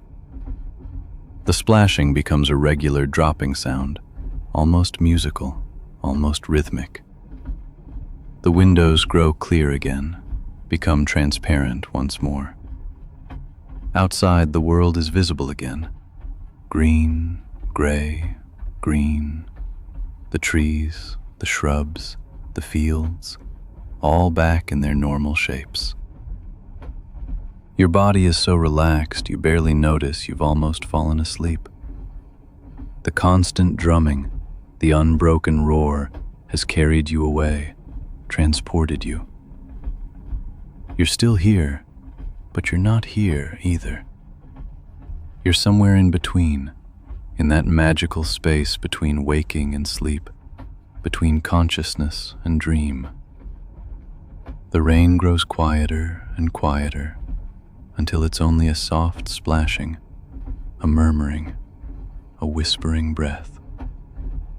And this murmuring carries you slowly away, further away, on and on into a deep, warm, rain-soaked sleep. The smell comes unexpected, without announcement, without warning. You're just sitting there, and suddenly a new scent fills your space, completely new. It's not unpleasant, quite the opposite. It's one of those smells that brings memories flooding back, old feelings rising. Feelings from years past you didn't expect still slumbered within you. The window is open, and through it wafts the smell of cut hay. The train is passing through a region where farmers have just mowed the meadows, and this scent, this sweet, dry, incredibly present smell, fills the carriage now, fills your nostrils, fills your whole consciousness. It's a smell impossible to forget once you've truly perceived it, once you've understood it. It's not sharp, not pungent, not unpleasant, not overly sweet either, not cloying. It's simply present, solid, real, almost tangible. That's what's special about this scent, how genuine it feels, so immediate, so unartificial, so unmanipulated. It's hay that's been lying in the sun, spread out there, absorbing the heat and light. It's grass itself, drying, slowly losing its moisture, and in the process, releasing its particular, characteristic smell. A smell no living, green, damp grass has. You lean out the window just a bit to experience the smell more intensely, to smell it not just with your nose, but to truly take it in, absorb it. Yes, there really are hay meadows out there, large expanses of yellowish, dry hay raked into geometric rows, some shaped into bales, round or rectangular forms, some still spread in their full, disordered splendor. The sun beats down on the hay, intense, merciless, and you can imagine how warm it must be there, how this smell mixes with the heat, becomes something quite special, a combined experience of smell and warmth. The smell isn't constant and rigid. It comes and goes, depending on the wind direction, the train's speed, your own position at the window. Sometimes it's intense, nearly overwhelming, almost intrusive, and you wonder how this smell could ever fade, it seems so present. Sometimes it grows thinner, subtler, almost lost in the general mix of summer smells, blended with earth, grass, dust.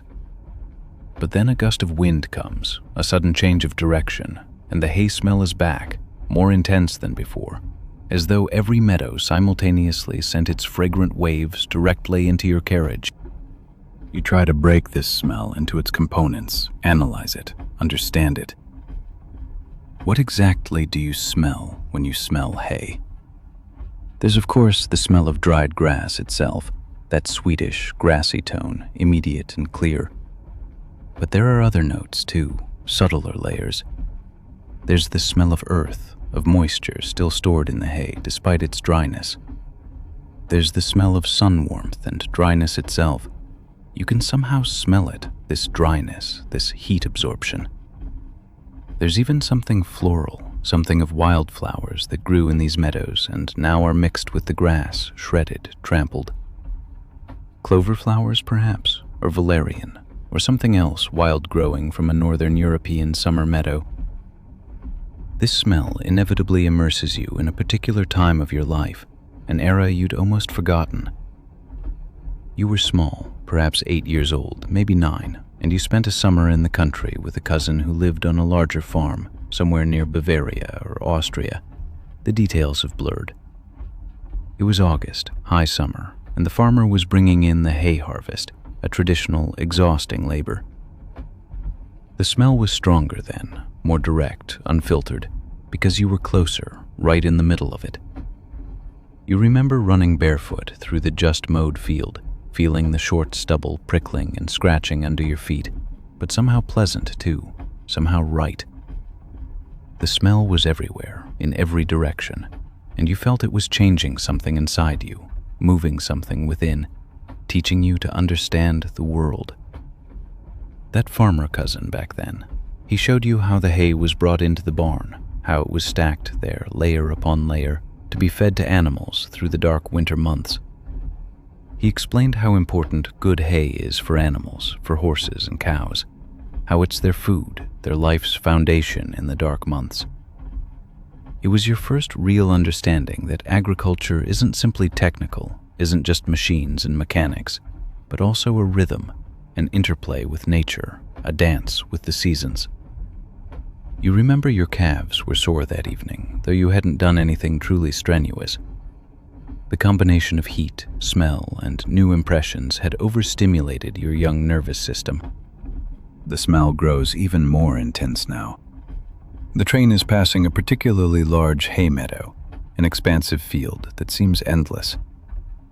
It appears the whole field has just been mowed, perhaps today, perhaps yesterday. The hay lies in long, parallel rows, geometrically arranged, and the smell is so strong you don't just smell it with your nose. You can almost taste it, on your tongue, on your lips, in your mouth. It's almost as though this smell could become a taste if you breathed more deeply. You wonder who lives here, who works here, which farming family tends these meadows, these large, spreading expanses. They must be hard-working people, those who make this harvest every year, who deal with this smell every year, with this heat, with this physical exertion. There's a whole cosmos of effort behind it all, of sweat drops, of muscle soreness that you associate with this smell. The smell isn't just pleasant, isn't just beautiful. It's also a symbol of hard work, of living alongside nature, of dependence on rain and sun and seasons. The meadows disappear now behind you, grow fewer, more distant. The train passes by and the smell weakens, thins. But there are other meadows, other fields in this area, other farms. Everywhere you look, you see signs of hay harvest. Everywhere hay fields are spread out. Everywhere work is happening. Everywhere this old tradition is practiced. It's peak season here, the hot phase of harvest. It's the time when the whole region must be filled with this smell from morning to evening. You let yourself sink back into your seat and close your eyes. With eyes closed, the smell becomes even more present, even more pressing. It fills your whole consciousness, blocks out all other impressions. It's like being surrounded by something sweetish, dry, yellowish. A smell that's ancient yet always new, one that's smelled exactly this way for thousands of years, since humans first began keeping animals and making hay. The smell connects you to a long chain of people, an unbroken chain reaching back into the past. All the people who ever made hay, all the farmers across all generations, whoever smelled this smell, whoever understood that this smell means summer is here, nature is generous, there is abundance, there is food for the coming cold months. It's an ancient connection, an archetypal one, deeper than modern times. You're part of this chain, part of this continuous human story. The warmth and humidity in the carriage mix with the smell into something quite special, something found nowhere else. It's warm, but not unpleasant, not oppressive, not breathtaking. It's as though your body is slowly being absorbed into this smell, as though this fragrance is penetrating you from within, changing you, making you part of this scene.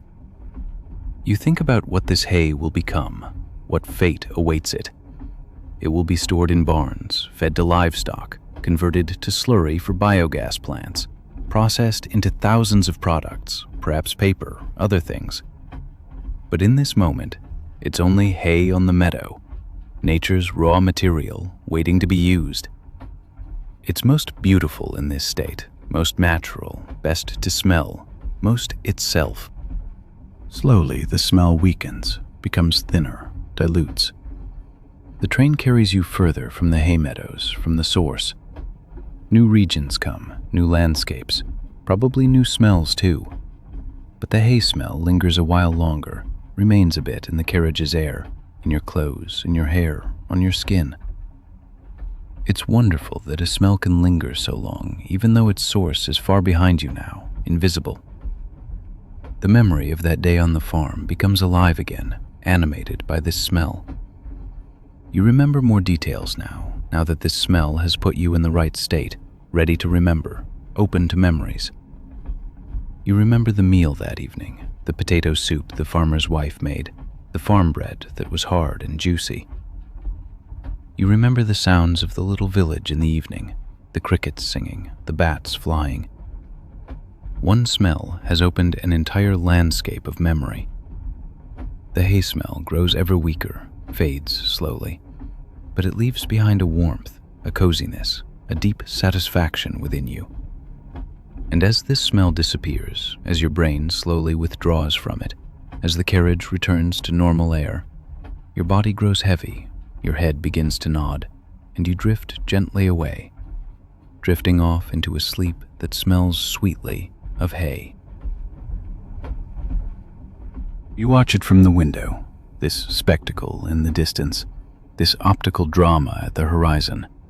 The sky there, far off, perhaps 10 or 15 kilometers away, perhaps further, perhaps even much further than that, has turned dark gray, almost dark blue, as though someone had poured ink into an otherwise clear, bright sky.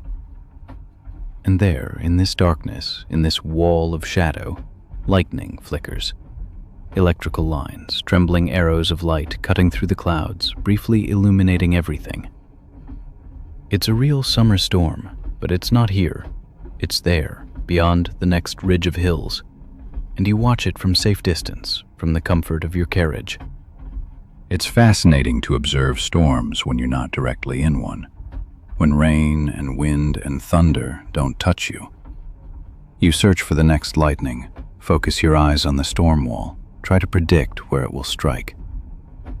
Sometimes the bolts are close together, several in succession, a rapid series of light explosions, as though the storm is just activating, as though tension is building and building. Sometimes they're further apart, with longer pauses between, 5 or 10 seconds, as though the storm is catching its breath, gathering strength for the next assault. The lightning is sometimes blindingly bright, almost white, sometimes subtle, golden sometimes orange, sometimes bluish, depending on which parts of the atmosphere it pierces. The distance is also strange, also interesting. You see the lightning clearly and distinctly, but you hear no thunder, or at least no clear thunder, no immediate sound. The distance is too great. The sound hasn't had time to reach you. Sound needs time, needs seconds to travel that distance. Lightning is visibly instant, almost instantaneous, but thunder is slow, takes time. This storm is silent, a quiet, voiceless light show. That somehow makes it more interesting, more worth watching, more mysterious. It's like a silent film, an optical experience without the acoustic component, just images, just light and darkness. You try to understand the storm's rhythm, its internal logic. There's a pattern, a tempo, a structure. After each flash, a certain time passes before the next one comes. You count internally. 1 Mississippi, 2 Mississippi, 3 Mississippi. The way you learned as a child to estimate distance. You try to predict when the next bolt will strike. Sometimes you guess right, sometimes you're wrong. It's a game between chance and pattern, between chaos and order, between nature and mathematics. The train rolls on, quiet, constant, inexorable. The region around you is quiet, even sunny, warm. There's no rain here, no storm winds. There are no signs of a storm. It's as though you exist in 2 different worlds simultaneously, in 2 parallel realities. There ahead is storm and chaos, natural forces discharging, demonstrating their power. But here is quiet, safety, peace, a kind of rural idyll. The train doesn't stop. It keeps moving, with every minute, every kilometer, and with each one the storm grows a bit more distant, a bit more remote, a bit less immediate. The cloud formation is impressive, truly impressive. The structure of the thunderstorm clouds is vertical, reaching far upward, a tower of cloud, a monument of water vapor and ice. They must be cumulonimbus clouds, true thunderstorm clouds, the kings of all clouds. The top of the clouds is probably very high, perhaps 10 to 15 kilometers up, so high that aeroplanes up there would have no trouble, where the air is thin and cold. The base of the clouds is dark, threatening looking, grayish-brown almost, as though something heavy, monstrous, something elemental is brewing there, building up, waiting. You imagine what it must be like inside those clouds, how chaotic it must be. Water droplets, ice crystals, perhaps hail, updrafts from below, downdrafts from above, turbulence, absolute chaos of movement and energy. The lightning is the visible result of these inner struggles, this inner friction, this electrical tension building up. Water and ice rubbing together, building electrical charges, building tension, until the tension grows so great it must discharge, explosively, dramatically, inevitably. The storm reminds you of earlier moments in your life, other summers, other people. There's one particular summer storm you can still remember in detail, as though it happened only yesterday. It was on an afternoon, sometime in the 90s, on a weekday, and you were with a certain woman, someone who meant a great deal to you then. You both sat under an awning, under a roof offering some shelter, watching a storm like this, perhaps not quite so distant, perhaps even closer. The thunder was so loud she clung to you from fear, from instinctive fear. But you had no fear. You were fascinated, even enthralled, hypnotized by the light and power. That led to a quarrel between you because she thought you didn't want to protect her, that you were insensitive, that you didn't care about danger. But that wasn't true. You wanted to protect her, but you also wanted to see this natural spectacle, this expression of raw force. The lightning rain intensifies now. It's as though the storm is reaching its peak, entering its climax moment. Multiple flashes in succession, sometimes 2 or 3 or even 4 in rapid succession, at intervals of just 1 second. The whole thing seems to shift slightly, away from the horizon, westward perhaps, or east, depending on how the winds blow in the clouds above, how the great air masses move. You consider practically whether the train will hit this storm. Probably not. Your intuition tells you the storm is moving in another direction, that it won't reach you, that you're safe. The train will probably continue rolling in this sunny, safe strip of the world, while the storm exerts its destructive force somewhere else, somewhere beyond the ridge of hills, where perhaps other people are afraid, perhaps worried. You try to photograph the lightning, but only with your brain, with your memory, with your inner camera. You try to remember, to grasp how many times lightning flickers in 5 minutes, what the shape of the bolt looks like, whether there are multiple arms, multiple branches, or just one main trunk, one central path of light. It's a game your brain plays to stay awake, to concentrate, to remain present in this moment. Evening grows darker now. The sun, low in the west, will soon set, will soon dip below the ridge of hills. The light will soon grow weaker, more golden, will soon turn red. But the storm there at the horizon may become even clearer to see then, will become more contrasted, because the contrast between dark sky and lightning will grow greater, more dramatic. Slowly the lightning changes. It grows rarer, less frequent. The storm seems to be passing, seems to be exhausting itself, or it's retreating, or moving away from you, away from your path. The rhythm you tried to understand earlier begins to fragment, becomes more irregular, becomes less personal. The flashes come at longer intervals, 10 seconds, 15 seconds, sometimes even 30. They grow weaker too, less dramatic, less aggressive. The cloud formation also begins to break apart, to fragment.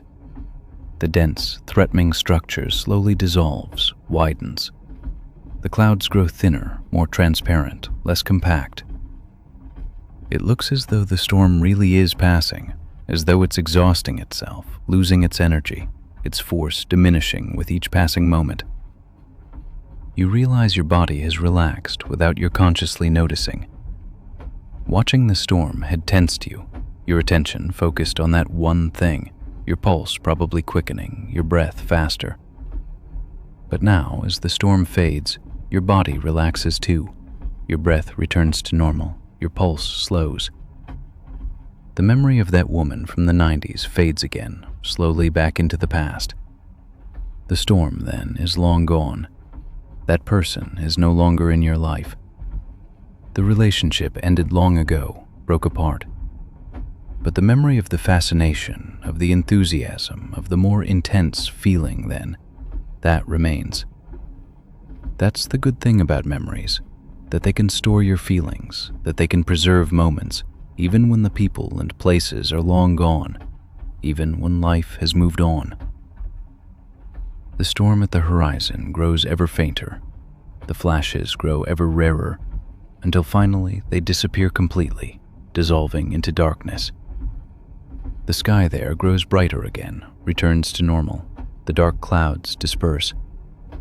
And with the storm's disappearance, your body begins growing weaker too. Your eyelids grow heavy, your head grows heavy, and you begin drifting away from this observation, away from the storm, away from the past, into a sleep as still and peaceful as this train rolling on through the quiet summer night, carrying you, calming you, giving you home. I met the shepherdess on the line from Husum to Bredstedt on one of those first warm April days when the salt wind from the Wadden Sea grows milder and the dikes turn green again. She sat across from me with dirt under her fingernails and that quiet look of someone who spends much time with animals and truly listens.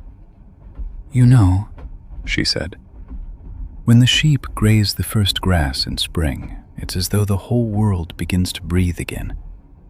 The tender green grass on the dikes, the blades are still so fine and sweet.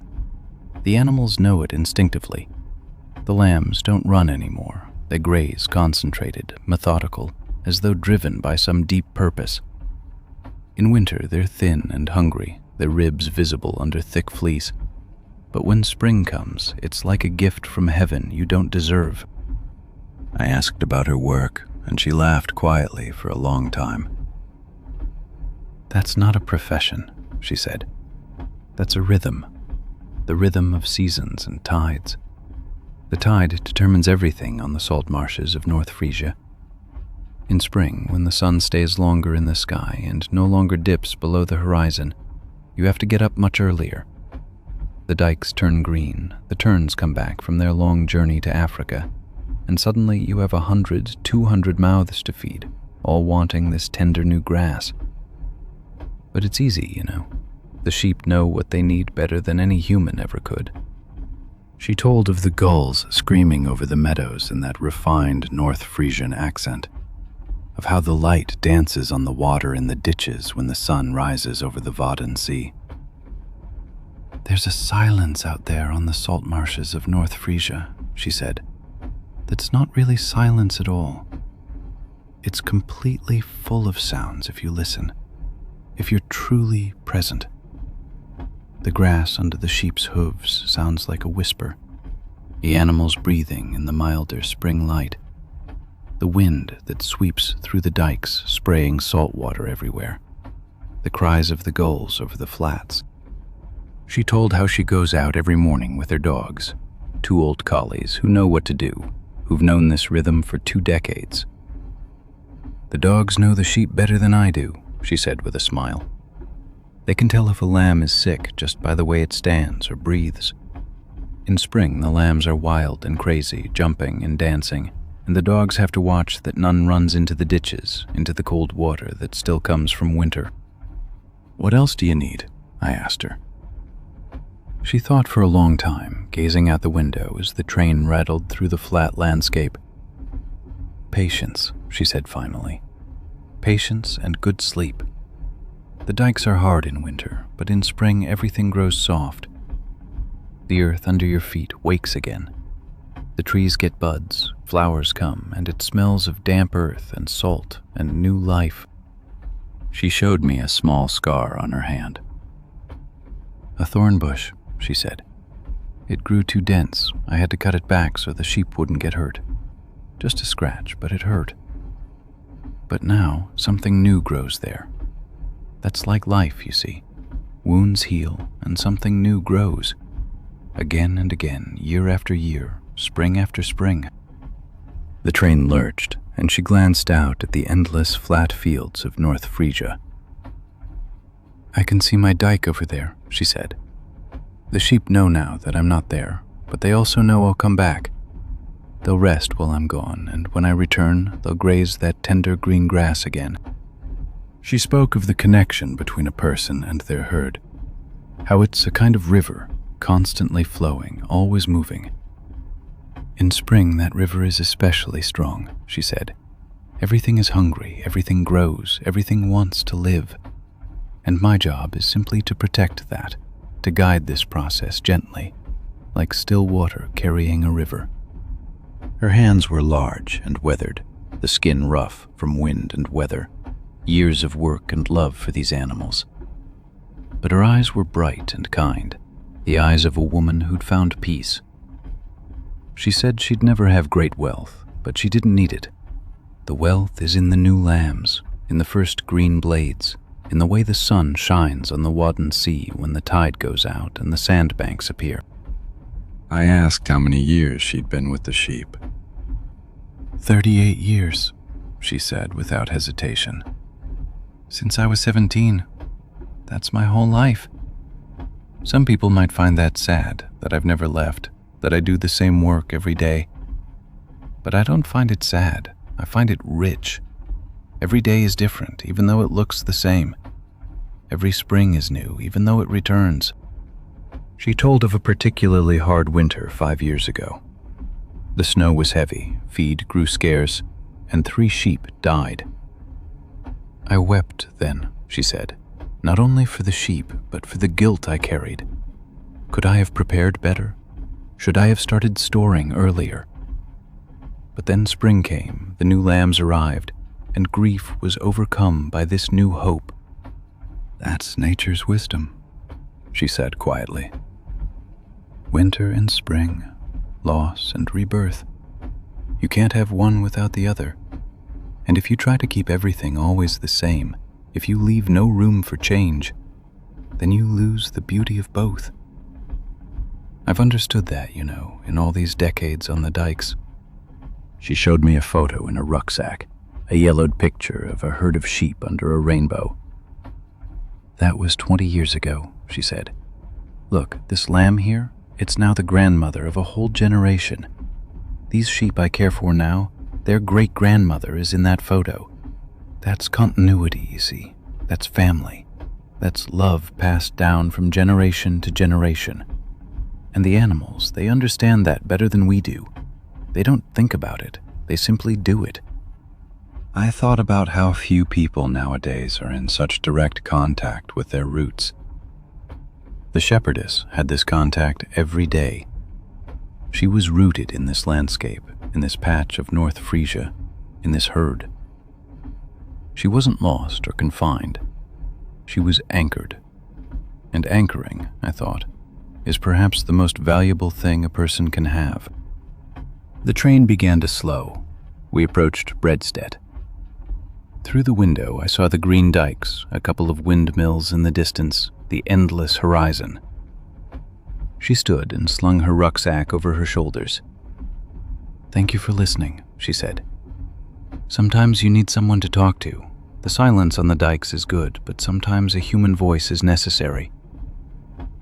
I watched her through the window as she jumped down from the platform with the certainty of someone who always knows where they belong, turning to leave, back to her dikes, to her sheep, to that green spring waiting for her.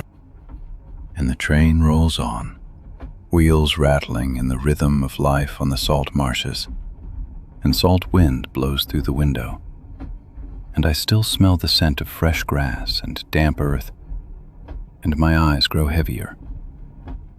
And the dike slowly disappears into the distance, and everything grows warm and dark and peaceful. My eyes grew so heavy, as though someone had gently laid a warm hand on the lids and said, "Now it's good. Now it's enough for today." And I heard the train, clack, clack, clack, clack. And I heard the quiet breathing of another passenger already asleep. And I heard the distant hiss of wind at the window panes. And all these sounds were like a gentle blanket laid over me, layer after layer, warmth after warmth, until I felt nothing but the quiet gliding of the train through the night. I met the painter on the line from Lübeck to Travemünde on one of those first April days when the sea light is still sharp and bright and the Lübeck Bay comes back to life with color. She sat beside me with blue and green paint residue in her hair and under her fingernails, staring out the window with the intense attention of someone who truly sees the world. "I paint at low tide," she said suddenly, without my asking. Most people don't understand that. They say, why don't you paint in the studio with consistent light, a warm cup of coffee beside you? But the harbor light in Travemünde is never the same. The sun stands differently, the water reflects differently, the colors change every minute. In April, when spring comes, the light is especially sharp and wonderful and painful. She told of her routine with the care of someone describing a sacred practice. In the morning, when the sun rises over the Lübeck Bay, she goes with her easel to the harbor mouth. She has a particular spot, a flat stone where she can stand well, where the art hall and churches are visible. She comes there and waits for the right light, and then paints what she sees. Not what she thinks, not what she'd imagined, but what's truly there in that exact moment. "That's harder than it sounds," she said. "The hand wants to be faster than the eye. The hand wants to mix colors from memory, not from what's right in front of you. But I've learned to wait. I wait until the hand trusts the eye. And then, something magical happens." She spoke of colors in a way that made me dream. "The sea isn't blue," she said. "The sea is green, gray, white, violet, sometimes golden when the sun sets behind the sandbanks. The colors dance together like musical notes you can't see but can feel. In spring, when the algae start growing again, the water grows greener but also darker. The terns start coming from the south, and the white of their wings against the water's green is like a poem you can't speak." She showed me one of her worn sketchbooks with 100, perhaps 200 small pictures of the harbor mouth. Each picture was different light, a different time of day, a different season. In December, the light was gray and sad with little color. In March, it grew warmer and the sun stayed longer. In April, it was bright and full of hope. She'd captured the seasons like an insect collector gathers butterflies.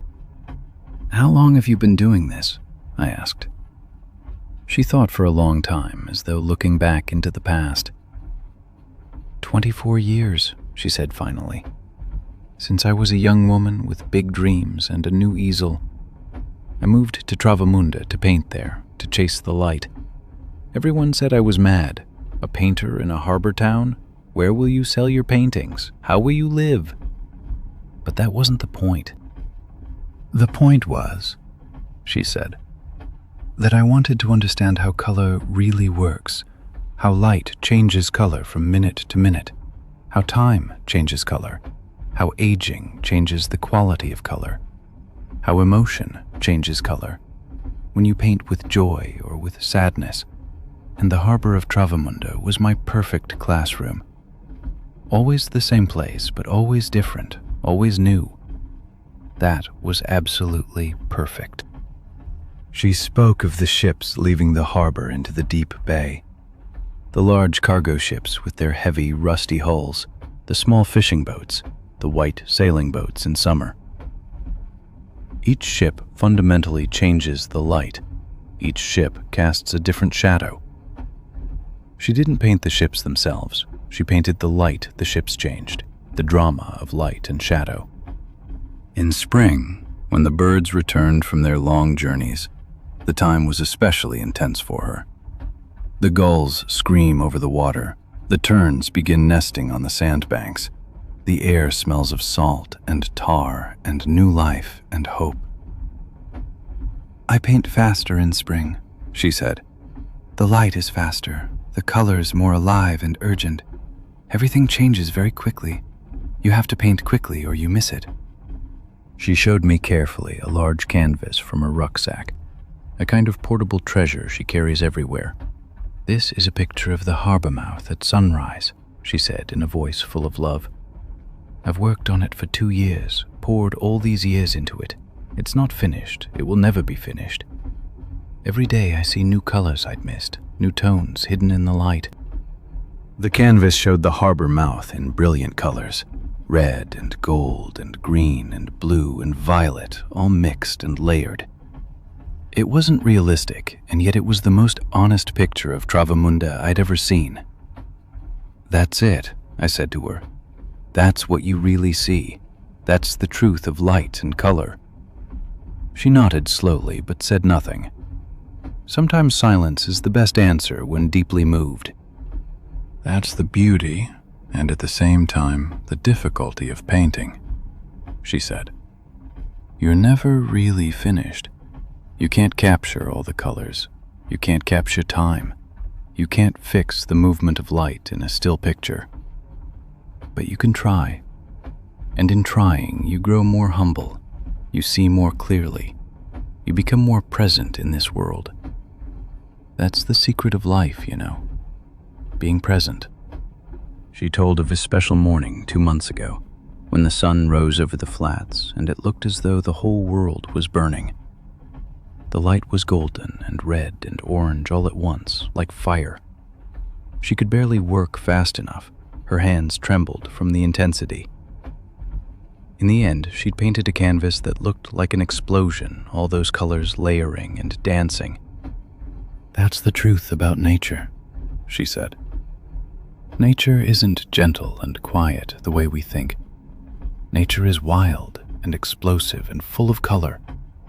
Spring is especially wild. Plants explode from the earth, birds scream, the sun shouts. Everything wants to live. And seeing that, really seeing it, that's a kind of gift." She told me of a time when she wanted to give up painting. She was tired, lonely, poor. She had hardly any money for paints. But then one day spring came, and the light was so beautiful she wept. And in that moment, she knew she could never give up. "The light is your teacher," she said to me. "When the light speaks, you have to listen." The train slowed, and we saw the first masts of sailing boats in the distance. She bent toward the window and smiled a deep smile. "That's my harbor," she said softly, almost like a prayer. "Not Travemünde yet, but soon. I can already see the colors from here. The light is especially beautiful today, the gold and green mixing in such a wonderful way. I'll run straight out with my easel when I arrive, before the light changes too much." And the train rolls on, wheels rattling in the rhythm of harbor work. And through the window I still see colors, gold and green and gray and soft blue. And the light grows gentler with each passing minute, and the terns call in the distance their spring songs. And I close my eyes and see the colors from within, all these beautiful colors, and everything grows warm and quiet and peaceful. And as the train rolled on through the night, clack, clack, clack, clack, I noticed my thoughts growing slower, the images in my head growing softer, the edges becoming blurred. The voices I'd heard became a gentle humming, a humming like distant bees, or like an old song heard as a child and now only half remembered. The warm air in the carriage wrapped around me like a blanket, and I felt my shoulders slowly dropping, the day's tension falling away from me piece by piece, like leaves falling from a tree, without hurry, without sorrow.